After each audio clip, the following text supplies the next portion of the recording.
chose à quelqu'un.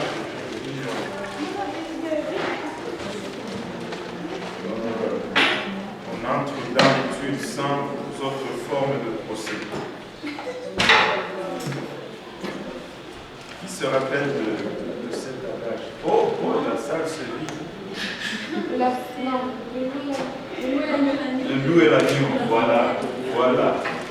La raison du plus fort est toujours la meilleure. Nous l'avons montré tout à l'heure. Un agneau, c'est des acquérants dans le coin.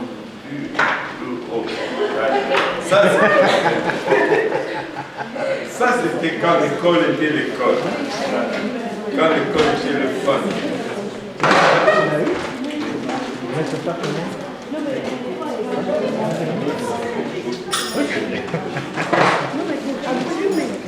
Mais je savais pas, on m'a dit que je voulais te voir ici.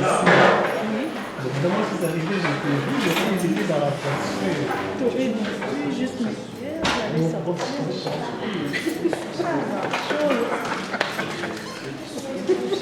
Désolée, je sais quand même. Non, mais c'est correct.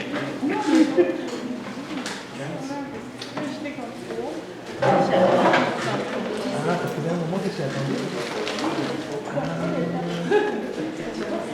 Non, son mari.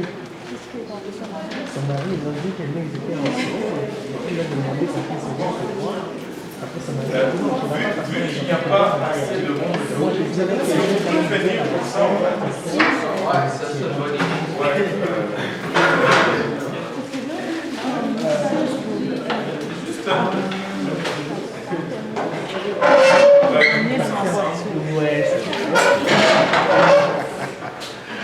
là, ils ont dit que c'était dans une... c'est bon. Ça va bien. Voilà. Ah, c'est chaud. Qui a été content de retourner à la table? À la table, en lisant le jeûne. Non, mais moi, j'ai rien fait. Moi, j'ai compté mes jours, je vais tellement vite. Attends. La seule chose, c'est bien avec... Non, c'est pas celle de la personne. Oh oh. Vous êtes comme moi. Mais je suis en train d'appeler.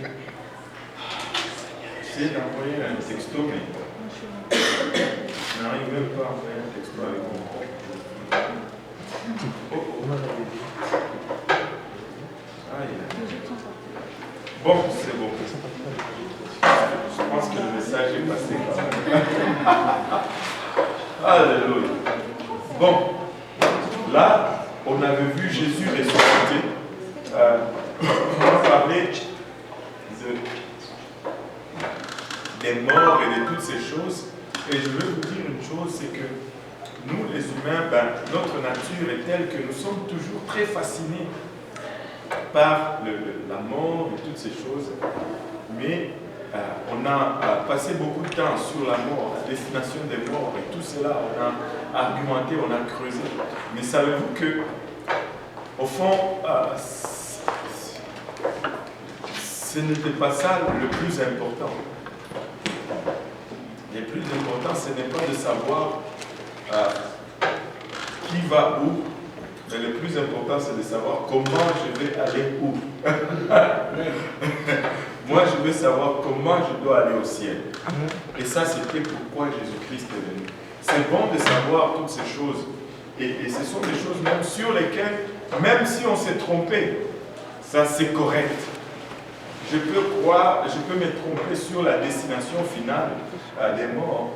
C'est correct du temps que j'obéis à l'évangile, que je marche et que je mène une vie de sainteté par la suite. Amen. Et que j'arrive au ciel. Et ça a été le but de la présence et de l'œuvre de Jésus-Christ. Mais ça m'a poussé quand même à aller creuser par rapport à certaines questions qui étaient posées et à avoir une autre compréhension, pas une autre compréhension, mais une compréhension plus détaillée en ce qui concerne le mort dans le livre de Pierre qui était captif et tout. La Bible explique tout et c'est tellement extraordinaire. Mais on ne va pas retourner dans ce débat aujourd'hui. Nous allons retourner à la grande commission. Nous allons aller à la grande commission. Pourquoi nous sommes ici? Parce que si il ne dépendait que du Seigneur, et si il ne dépendait peut-être que de nous ou de moi, voilà. Une fois que le Seigneur m'a rempli du Saint-Esprit, ben, qu'il m'enlève de ce monde. Amen. Parce que entre vous et moi, ce monde n'est pas agréable à vivre. Ce monde est plein de méchanceté, ce monde est plein d'injustice, ce monde est plein de corruption, de guerre, de typhons, de tsunamis. Mais s'il nous a laissés ici, c'est parce que nous avons quelque chose à faire. Amen. Il ne nous a pas laissés ici pour que nous ayons le temps difficile inutilement. Il nous a laissés ici pour que nous ayons, parce que nous avons une mission à accomplir. Et cela se résume dans ce que nous appelons communément la grande commission. Et c'est là l'œuvre de l'Église. L'Église est ici pour la grande commission. Après qu'il est ressuscité, Jésus est resté 40 jours sur la terre. Et il est apparu à qui ici, à qui là. Et le 40e jour, il est monté au ciel. Et ce 40e jour, on le retrouve dans le livre de Matthieu, plutôt Matthieu. Le livre des Actes, le livre de Luc nous en parle vers la fin. Et le livre de Matthieu continue sur cette même scène où le Seigneur est en train de donner ses dernières recommandations à son Église avant de monter dans les cieux. On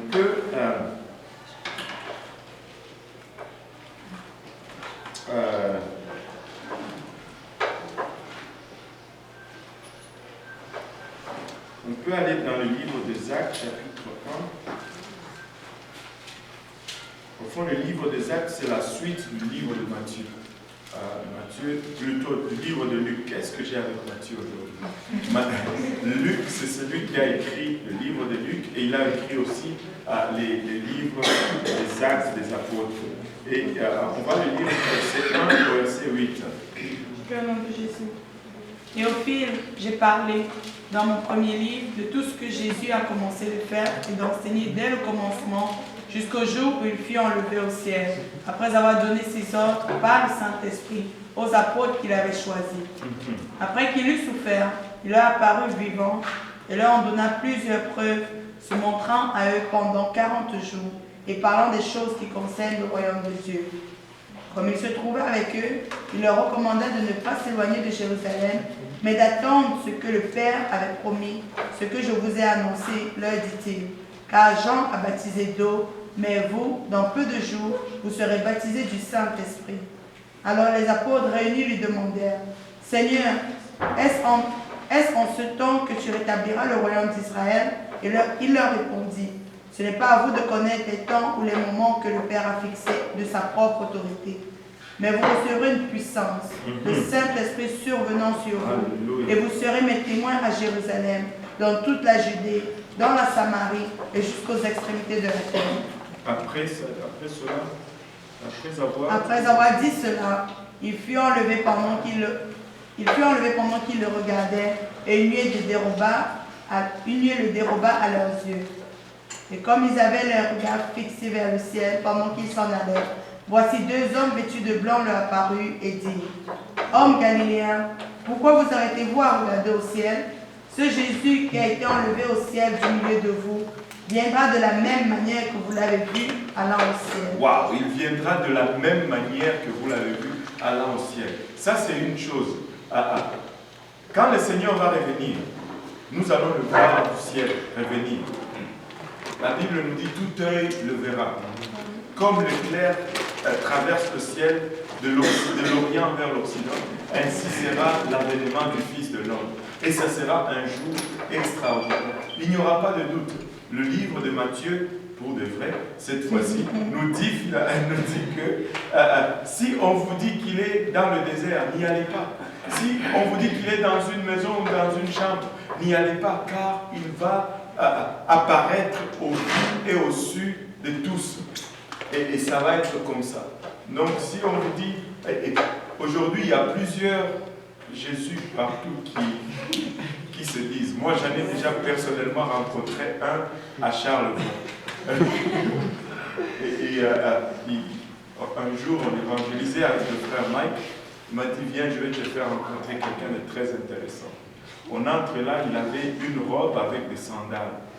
Genre une affaire de... Genre boubou, robe hébreu là. Avec les lignes, genre comme Moïse dans les films là. Et il était barbu et tout. On rentre là, il dit que j'essaie de lui prêcher. Le frère Mike le connaissait, bon, il m'a laissé un peu aller. J'essaie de lui prêcher. Il me dit, mais pourquoi est-ce que tu cherches encore? C'est vrai ce que tu dis, mais tu ne vois pas. Est-ce que je ne vois pas? Tu es en train d'attendre ce qui est déjà là. La paix est déjà là. J'ai dit, non, la paix, c'est le Christ qui va l'amener. Il dit, mais je suis déjà là. Il dit, mais quelle paix que tu amènes? Et il me dit, j'amène la paix et à l'aide d'une branche. Et sa branche de paix, au fond, il m'a montré la photo, c'était une feuille de marijuana. Et je vous dis, c'est vrai. C'est ce que j'ai vécu. Donc lui, il s'est prenait pour Jésus-Christ. Et il n'y a pas personne. Avez-vous déjà vu quelqu'un qui se fait passer pour Mahomet qui revient, ou Bouddha qui revient? Mais les Jésus, il y en a plusieurs. Et exactement, Jésus dit, plusieurs viendront à mon nom. Ça, c'est une autre prophétie qui s'accomplit, mais nous ne nous en rendons même pas compte. Il y a beaucoup de gens qui se font passer pour Jésus. Je pense qu'on va faire l'étude sur la fin des temps, ici à Saint-Laurent. On l'a fait il n'y a pas longtemps à l'Est. Mais on va revenir sur l'Apocalypse, il y a beaucoup qui n'ont pas vu ça. Vous allez voir, il y a des choses hallucinantes. Mais le but de la fin, le but de la présence de l'Église ici, c'est vraiment la grande commission. Quand il les a réunis sur la montagne, il leur a donné une mission. Attendez à Jérusalem jusqu'à ce que vous allez recevoir la puissance d'en haut. Mais après avoir reçu cette puissance, vous allez maintenant aller travailler. Ça nous donne premièrement un principe très simple et très clair que nous appliquons toujours dans l'Église. C'est qu'avant d'impliquer quelqu'un dans le travail spirituel, nous attendons toujours qu'il soit rempli du Saint-Esprit. Amen. Parce que tu ne peux pas faire un travail spirituel si tu n'as pas l'Esprit de Dieu en toi. Très simple. Les apôtres, avant de faire le travail spirituel de Dieu, ils devaient attendre jusqu'à ce que Dieu leur donne le Saint-Esprit. Et l'ordre dans l'Église de Dieu n'a pas changé. Aujourd'hui, c'est la même chose. Pour faire le travail de Dieu est spirituel, il faut que tu aies l'Esprit de Dieu. Sinon, tu vas le faire seulement par la chair. Tu vas le faire seulement par la chair.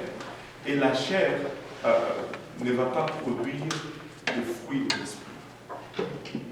Il faut avoir le Saint-Esprit. C'est pourquoi nous poussons toujours sur le Saint-Esprit.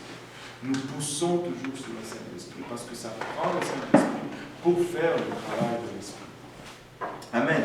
Et les recommandations de Jésus-Christ étaient claires. Attendez jusqu'à ce que vous recevez la puissance d'en haut. C'est par le Saint-Esprit qu'on fait le travail de Dieu. Si on le fait par nous-mêmes, on ne va pas y arriver, on va être brûlé.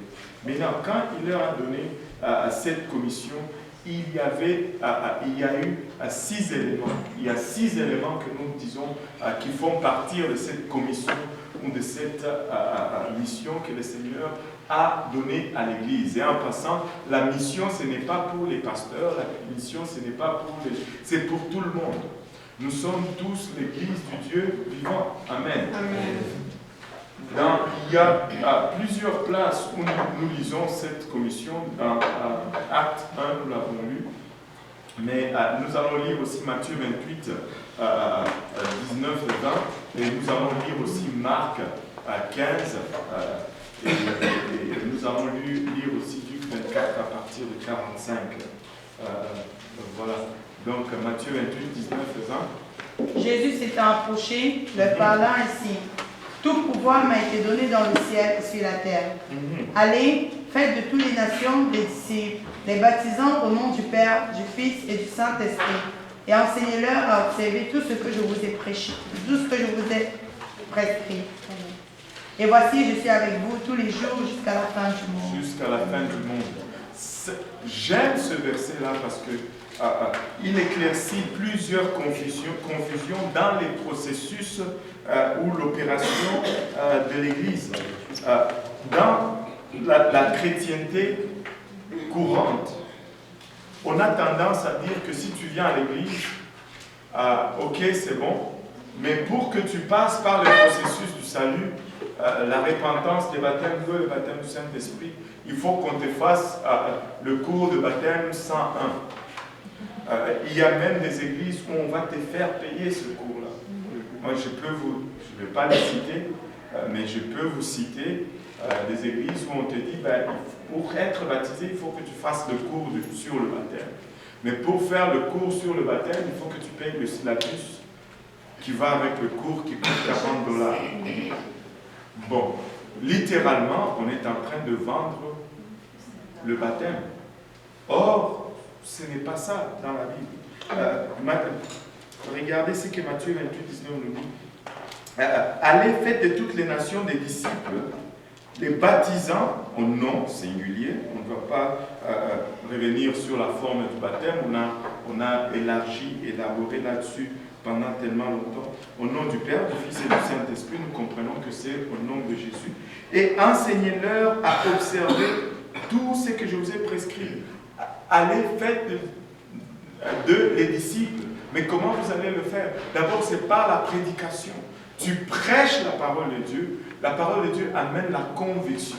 Quand quelqu'un est convaincu, il se répand, il se fait baptiser, il reçoit le baptême du Saint-Esprit, et puis il dit après, enseignez-les. Et enseignez-les. Enseigner vient par la suite. L'enseignement vient après le baptême. Maintenant, tu vas prêcher à certaines personnes, ils ne vont pas être convaincus. Ils vont te demander une étude. Tout à fait normal. Ce n'est pas que si tu n'as pas compris, on va te baptiser quand même. Non, parce que là, il n'y a pas de conviction. On va passer du temps avec toi pour amener la conviction. Mais ce n'est pas, il n'y a pas de cours obligatoires avant le baptême. Le jour de la Pentecôte, 3000 ont été baptisés on the spot, comme on dit en bon français. 3000 personnes.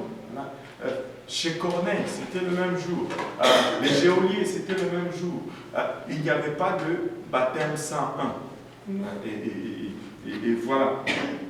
Ça nous éclaircit sur le processus ou sur comment y aller. Marc 16, à partir du verset 15 à 18, et puis on va mettre tout ça ensemble, on va énumérer tous les éléments de la grande commission par la suite. Puis il leur dit, allez par tout le monde et prêchez la bonne nouvelle à toute la création. Celui qui croira et qui sera baptisé sera sauvé, mais celui qui ne croira pas sera condamné. Voici les miracles qui accompagneront ceux qui auront cru. En mon nom, ils chasseront les démons, ils parleront de nouvelles langues, ils saisiront des serpents. S'ils boivent quelque breuvage mortel, il ne leur fera point de mal. Ils imposeront les mains aux malades et les malades seront guéris. Voilà. Maintenant, nous pouvons regarder tous les 6 éléments de la grande commission. Les 6 éléments de la grande commission sont comme suite. Le premier élément, c'est la croyance. Et ça commence par là. Nous devons croire. Et le premier, dans les éléments de la grande commission, nous trouvons au fait le plan du salut ou les step by step le pas à pas dans cette vie chrétienne, si on peut le dire de cette façon-là. Le tout premier pas, c'est la croyance. Mais ce n'est pas la finalité. Nous devons croire. La Bible nous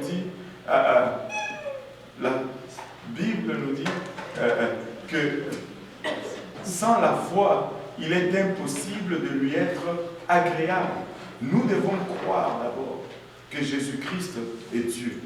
Même nous devons d'abord croire, premièrement, qu'il y a un Dieu.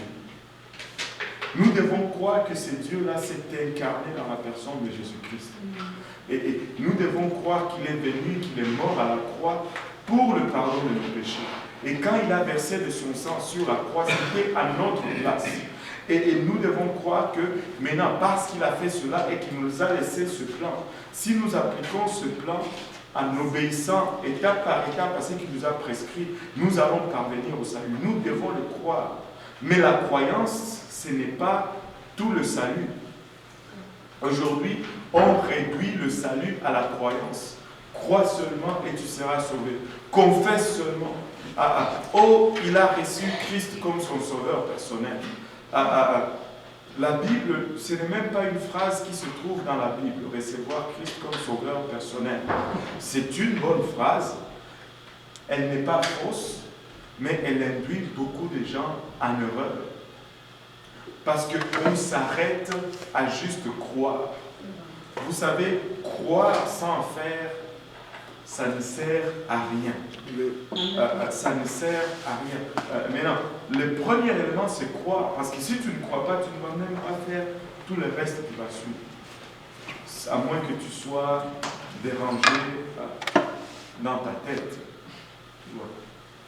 Nous devons croire que celui qui allait prêcher la bonne nouvelle à toute créature, c'est lui qui croit et qui se fait baptiser sera sauvé. Maintenant, deuxième élément de la grande commission, c'est la repentance. Après qu'on ait cru, c'est-à-dire on a reconnu premièrement notre état de pécheur, on reconnaît que Christ est venu pour nous sauver, on ne peut pas rester indifférent à cela. Écoute, les jours que tu réalises toutes les mauvaises choses que tu faisais, des fois même que tu t'es moqué du Seigneur, je ne sais pas quel chemin que vous avez pris, vous, pour arriver là où vous êtes aujourd'hui. Mais moi, j'en ai fait du chemin. J'étais chez les catholiques. Chez les catholiques, c'était ça et là. Des fois, on était sérieux. Des fois, on s'amusait. On faisait des folies à l'église. Des stupidités. Maintenant, de chez les catholiques, je suis tombé dans un état d'athéisme. J'étais devenu un philosophe. Oh, que le monde est méchant. Et là, tu te penses intelligent. Tu penses que tu connais. Tu cites les Jean-Paul Sartre, les Descartes,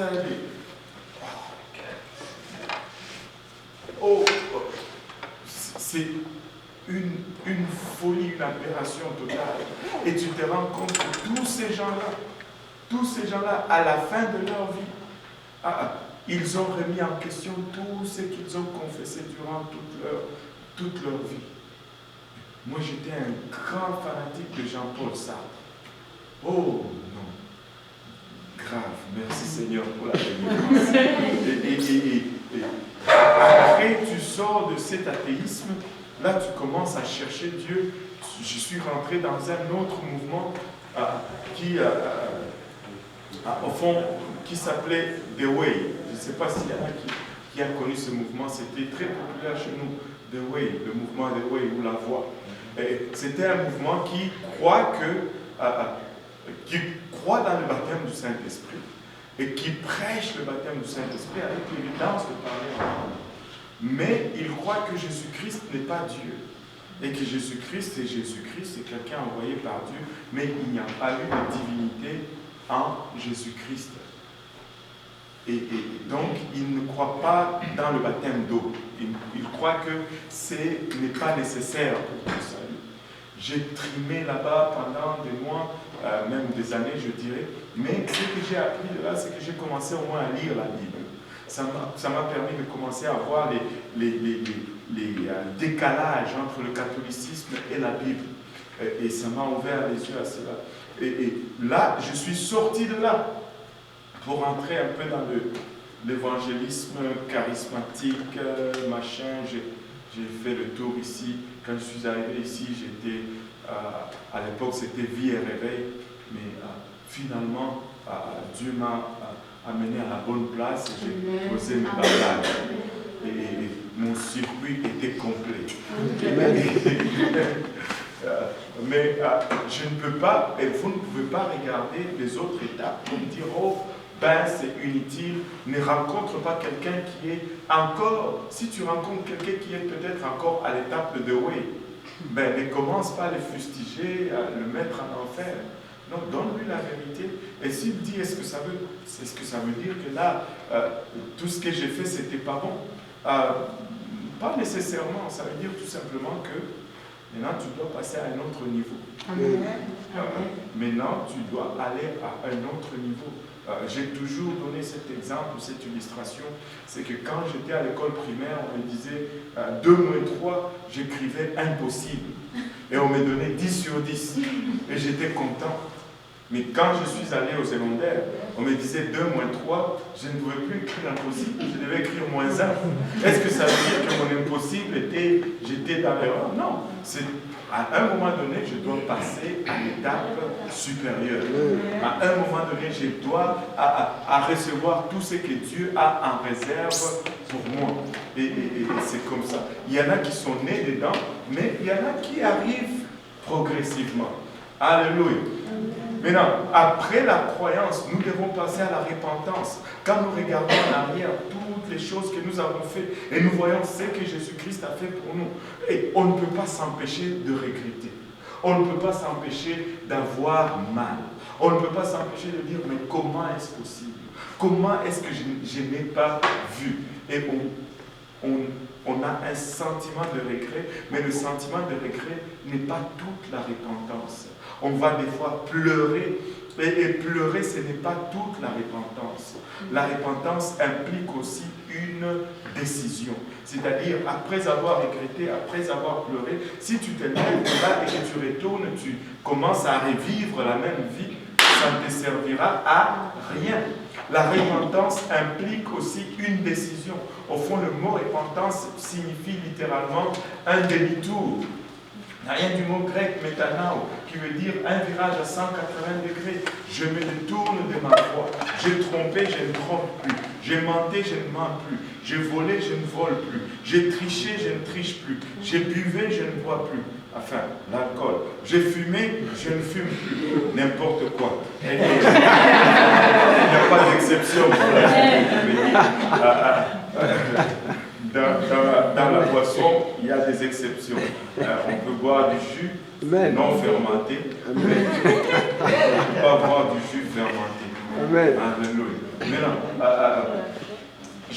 toutes ces choses, je me détourne de ces choses et là, je commence à marcher selon la voie de Dieu. Avant, je marchais selon Dieudonné Kaouzi. Maintenant, je commence à marcher selon Jésus-Christ. Avant de faire quelque chose, je regarde, est-ce que ça fait plaisir à Dieudonné Kaouzi? Oh oui, oh oui, oh oui. Est-ce que ça fait plaisir à Jésus-Christ? Peut-être pas. Et là, je dis, bon, ok, on laisse tomber. Mais si ça fait plaisir à Dieudonné Kaouzi et que ça fait plaisir à Jésus, on fait. Des fois, ça ne fait pas plaisir à Dieudonné Kaouzi, mais ça fait plaisir à Jésus-Christ. On le fait. C'est comme ça, c'est ça la vraie repentance. Il y a des choses que tu vas faire parce qu'il faut le faire. Amen. Amen. Gloire au nom de Jésus-Christ. Et on doit se repentir, d'abord la croyance et la repentance. Sans la repentance, sans la croyance, nous ne pouvons pas être sauvés. Sans la repentance, nous ne pouvons pas être sauvés non plus.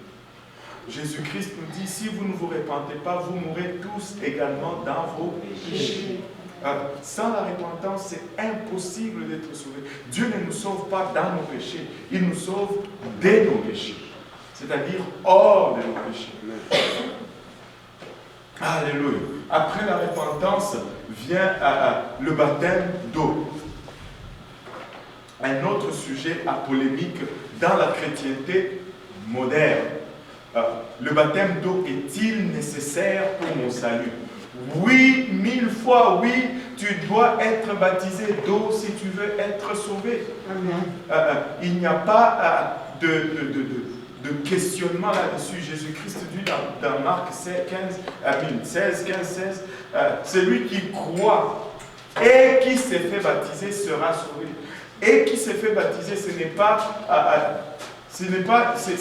c'est une conjonction de coordination qui relie deux idées complémentaires, blablabla, et c'est là que ma grammaire s'arrête.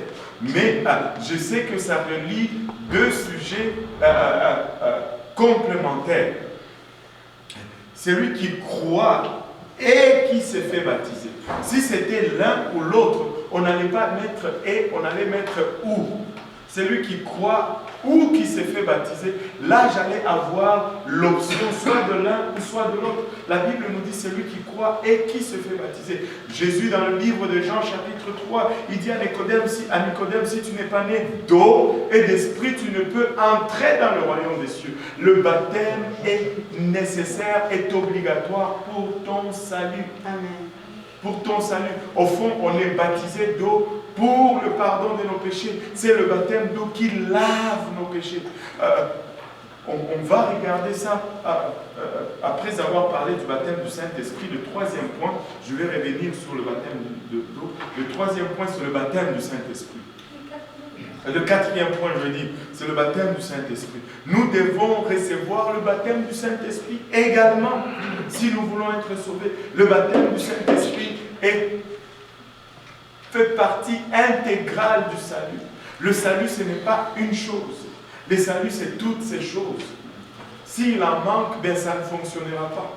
S'il manque des roues à ta voiture, tu ne vas pas aller loin. S'il manque, je ne sais pas, le carburateur, si tu as une, ça ne va pas aller. Il y a de ces choses qui, si ça manque, ça ne fonctionne tout simplement pas. Et ces éléments, les premiers éléments ici de la Grande Commission sont obligatoires, on passe par là pour être sauvé. Maintenant, le baptême du Saint-Esprit, nous devons le recevoir. Et pour être sauvé. Maintenant, qui peut recevoir le baptême du Saint-Esprit? Tout le monde peut le recevoir. Car la promesse est pour tout le monde. Il n'y a pas une classe des privilégiés qui ont droit au Saint-Esprit et les autres. Certains groupes les appellent les illuminés. Il dit, quand tu as atteint le Saint-Esprit, tu as été illuminé. Tu es un illuminé. Écoute, Dieu veut illuminer tout le monde. Amen. Dieu ne veut que personne ne reste dans les ténèbres. Dieu veut que tout soit dans la lumière. Et si tu as Dieu et que tu n'es pas dans la lumière, ben, tu n'es pas illuminé. Tu n'es pas Dieu si tu n'es pas illuminé. Non, le Saint-Esprit, premièrement, il y a ceux qui disent, non, quand je dis que je crois et comment on dit ça? Quand j'ai dit, je reçois le Seigneur Jésus-Christ dans mon cœur, blablabla, j'ai automatiquement reçu le Saint-Esprit. Qui a déjà entendu parler de cette croyance? Quand tu crois, tu le reçois parce que le Seigneur a dit qu'il va vous les donner. Non, ce n'est pas comme ça. C'est à faire. Quand je lis dans la Bible, ça ne se passe pas comme ça. Quand quelqu'un reçoit le Saint-Esprit, la première des choses, c'est que c'est observable. Amen. C'est observable. Deuxième des choses, il y a une évidence que les autres vont voir, observer et témoigner. Tu vas parler en d'autres langues. Le Saint-Esprit ne vient pas automatiquement parce que tu as cru. Si tu n'as pas parlé en langue, c'est parce que tu n'as pas encore parlé, tu n'as pas encore reçu le Saint-Esprit. Des fois, on me demande, est-ce que je dois pas nécessairement parler en langue? Je ne peux pas recevoir le Saint-Esprit, par exemple, avec un autre signe. Je vais vous montrer là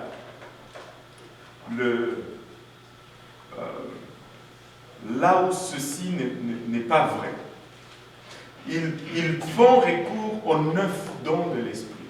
Et ils disent que si j'exerce un de ces dons-là, c'est-à-dire que j'ai le Saint-Esprit. Maintenant, moi j'ai toujours posé cette question. Il dit, mais non, mettons que quand tu as reçu le Saint-Esprit, mettons, tu as le don de guérison. Donc toi, tu dois attendre que quelqu'un soit malade et que tu vas prier pour que la personne guérisse, pour dire que, ah, maintenant j'ai le Saint-Esprit. Ça ne fait aucun sens. Ce n'est pas ça qui est témoignage ou de la réception du Saint-Esprit.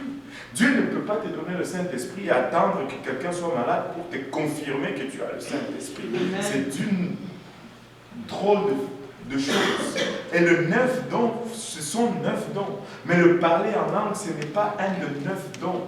Le parler en langue, au fond, on utilise le mauvais langage. Et c'est pourquoi ça induit des fois les gens en erreur. Le parler en langue, quand on reçoit le Saint-Esprit, on devait plutôt l'appeler le prier en langue. Ça, c'est la bonne appellation. Le prier en langue.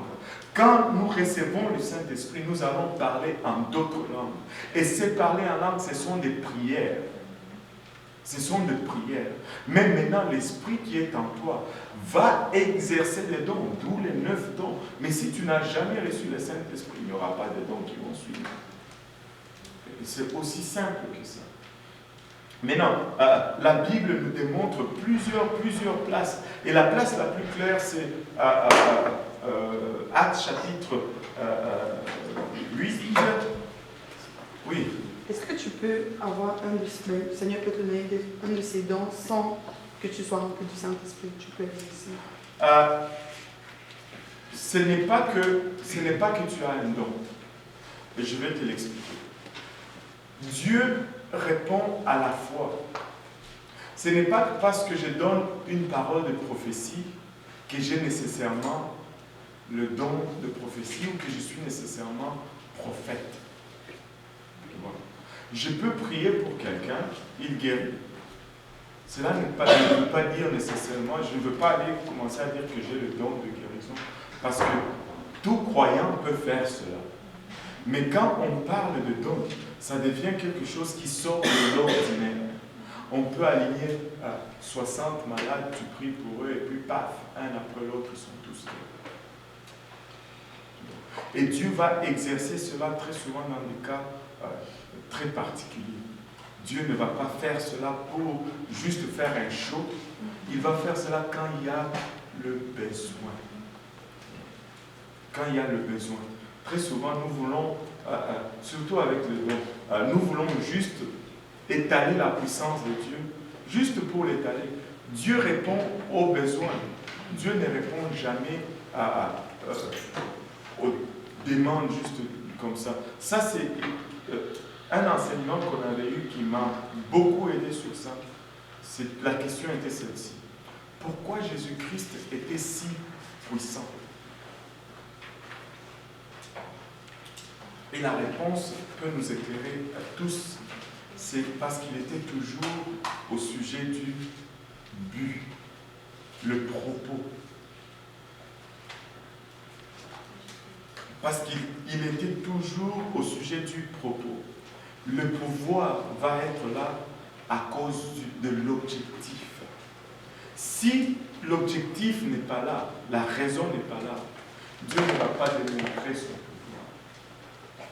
Tu as 100 $ dans la poche, ton réservoir indique E, sors de l'autoroute, va acheter l'essence. Ne dis pas, waouh, Dieu, je veux que tu multiplies l'essence dans ma voiture. Il n'y a pas de propos, il n'y a pas. Où est la gloire de Dieu? Où est la gloire de Dieu? Vous pouvez peut-être rire, mais c'est déjà arrivé ici. Ici. Là, c'est juste essayer pour voir si. Il n'y a pas de. Il n'y a rien pour exalter Dieu. Il t'a déjà donné l'argent pour acheter l'essence. Va acheter l'essence. Maintenant.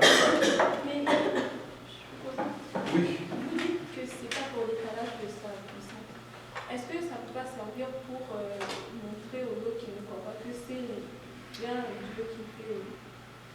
Justement, mais il faut qu'il y ait ces gens-là pour croire. Si ces gens-là ne sont pas là et que ces gens-là n'ont pas besoin de miracles, Dieu ne va pas en faire. Parce que non seulement les gens qui sont doivent être là, il faut qu'ils apprennent le miracle pour croire.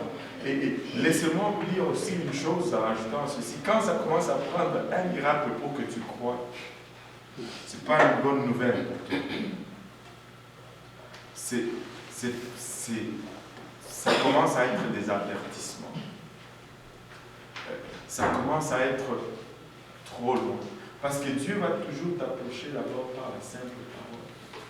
La simplicité de la parole. Et quand on commence à en arriver au signe, ce sont tes derniers recours.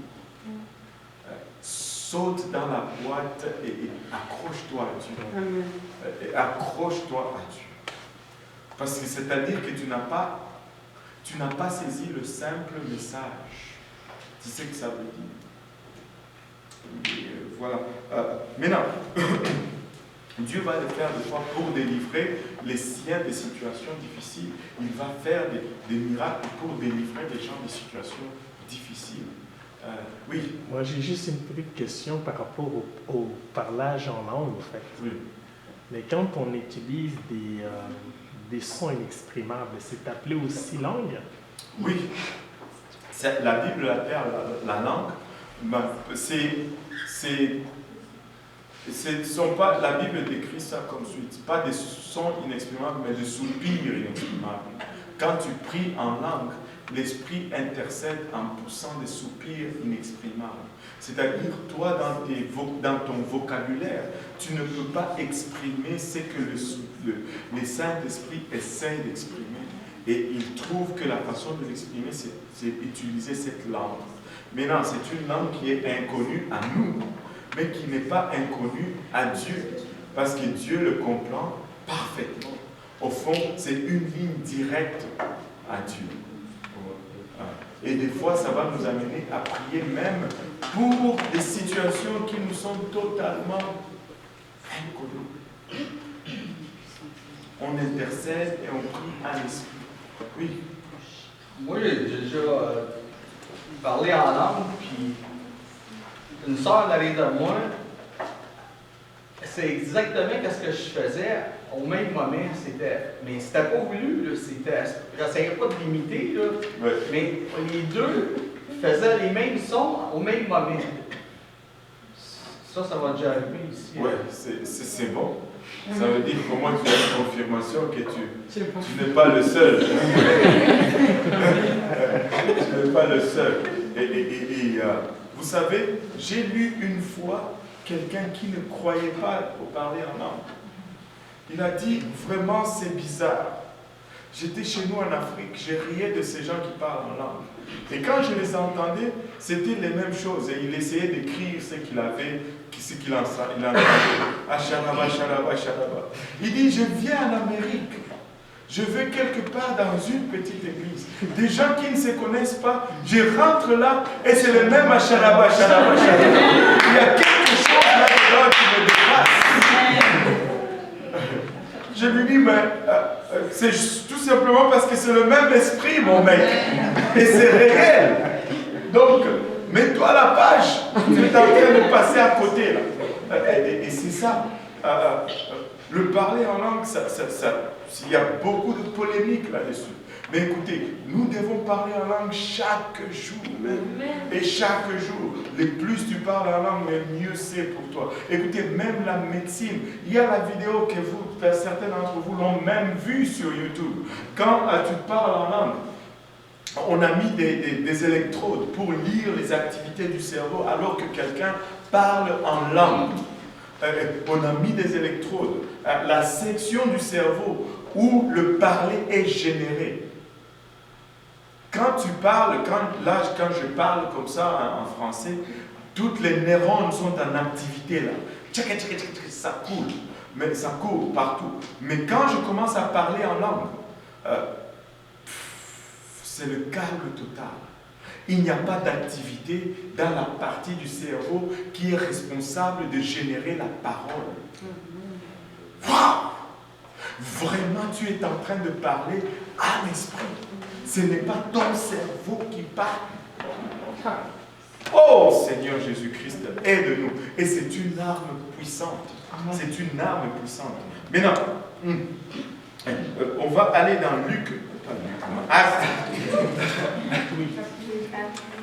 C'était Acte 8, laissez-moi confirmer. C'est Acte 8, bien entendu. On va le lire à partir du verset 14.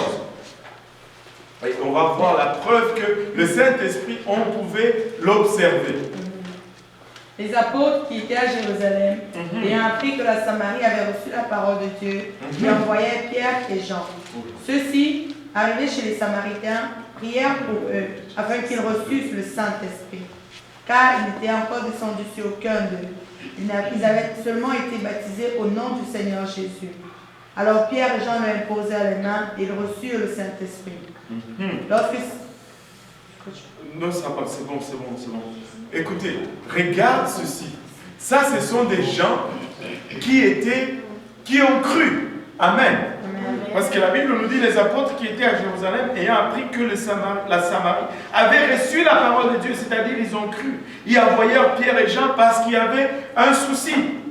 Ceux-ci, arrivés chez les Samaritains, ont adressé ce souci. Ils prièrent pour eux afin qu'ils reçussent le Saint-Esprit, car il n'était encore descendu sur aucun d'eux. Et il dit seulement, ils avaient seulement été baptisés au nom du Seigneur Jésus. Ils étaient baptisés, ils ont cru, ils ont été baptisés au nom de Jésus-Christ, mais ils n'avaient pas reçu le Saint-Esprit. Ce n'est pas